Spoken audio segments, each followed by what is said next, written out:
Oui, Jacques.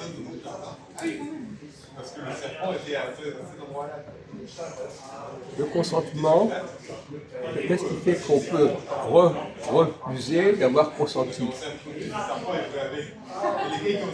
C'est dans le domaine politique, ça peut être aussi dans le domaine sexuel. Pourquoi une femme peut consentir à une relation et après dire oui, mais je n'ai pas été forcé? Qu'est-ce qui, dans une relation, quel genre de relation fait qu'une femme elle peut être forcée à accepter une relation sexuelle? Dans quel cadre? Dans quel cadre il y a des excès de ce genre? Du chantage, Jacques. Non, dans quel cadre? Ça peut être des rapports d'argent, ça peut être dans la Le mariage? Non. En cas d'un viol, c'est ça que tu veux dire? Non, dans quel cadre? Dans le cadre professionnel. Ah oui, d'accord. Mon Dieu. Ah oui. Ah bah dans quel cas? Oui, c'est-à-dire qu'elle souhaiterait avoir un poste pour faire un consentement de sexualité. Évidemment. Voilà. Les gens acceptent certaines Conditions, situations voilà, conditions. parce que ils veulent avoir un certain avantage professionnel, par exemple, un statut financier. Voilà. Un peu mieux amélioré, avec un grand salaire. Donc il y a d'un côté les États qui acceptent de consentir à certaines choses pour avoir leur indépendance, et puis il y a les femmes qui acceptent aussi certaines choses pour pouvoir avoir une réussite professionnelle. Le consentement, il était aux deux niveaux, au niveau tant politique qu'au niveau personnel.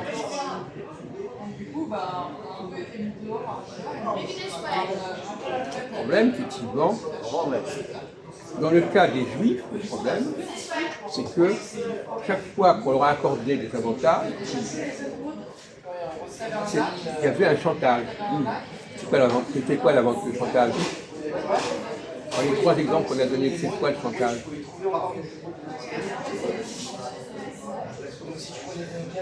On vient de le dire.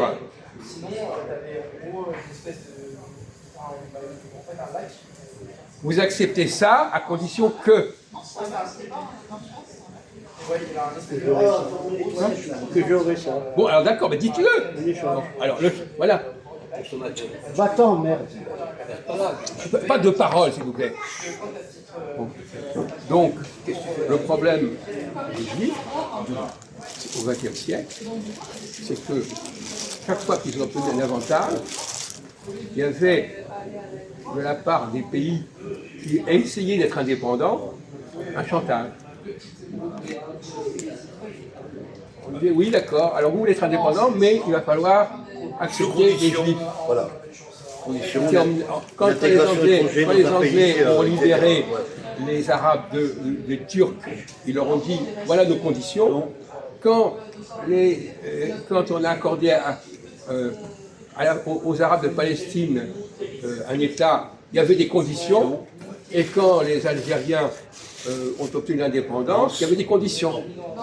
Il y a toujours des formes de conditions à chaque indépendance.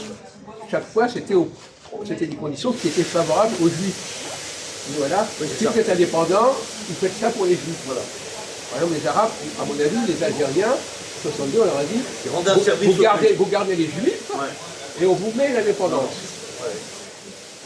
Ça rendait un service. Non, je ne suis pas d'accord. Les Juifs, ils avaient la nationalité française. Il n'y a pas de problème. Ils suivent les pays noirs. Non, pas du tout. Non, mais ils ont été expulsés. Non, jamais de la vie. Même les Français n'ont pas été expulsés. J'ai parlé de l'OAS. L'OAS, il a donc on ne peut même pas parler avec lui, c'est même pas la peine. de terreur. D'ailleurs, l'expression la vallée du cercueil, c'est l'OAS qui l'a dit ça. Il a dit à ses compatriotes, soit vous partez, soit on va vous tuer. L'OAS n'avait aucune raison de faire partir les Européens. Si. Pourquoi? Si, parce qu'ils ne veulent pas être gouvernés par... Mais non, ils voulaient que la ville reste française. non, à la fin, non. Ils avaient l'indépendance. Oui. Mais écoutez, on ne va pas discuter de ça, parce que de toute façon, quand vous parlez de manière beaucoup trop dure et on ne vous suit pas. Hein. Bon, on sait très bien qu'il y a eu des attentats contre les Juifs à cette époque-là, et qui n'étaient pas nécessairement dus à l'OAS. L'OAS, vous lui mettez tout sur le dos. Quoi? C'est vrai. Quoi? Non, en Algérie, il y avait des problèmes pour les Juifs. Et qui venaient de qui? De chez qui? Les Arabes. Il y a des Arabes. Lui dites que c'est des Français. Oh, j'étais sur Non, place. c'est pas du français. J'étais sur place. Il n'y a eu jamais eu un attentat algérien, entre guillemets, contre les Juifs. Ouais. Mais vous n'avez qu'à regarder sur Internet, ils disent exactement le contraire, il y a des tas d'exemples. J'ai vécu, moi j'avais 14 ans. Eh bien justement, à 14 ans, vous n'étiez pas très malin. Tu étais jeune. Non, mais Toujours au ballon. Alors, vous nous laissez tranquille. 14 ans, tu étais jeune. Yeux fermés. Toujours au ballon. Bon, écoutez, si c'est pour vous donner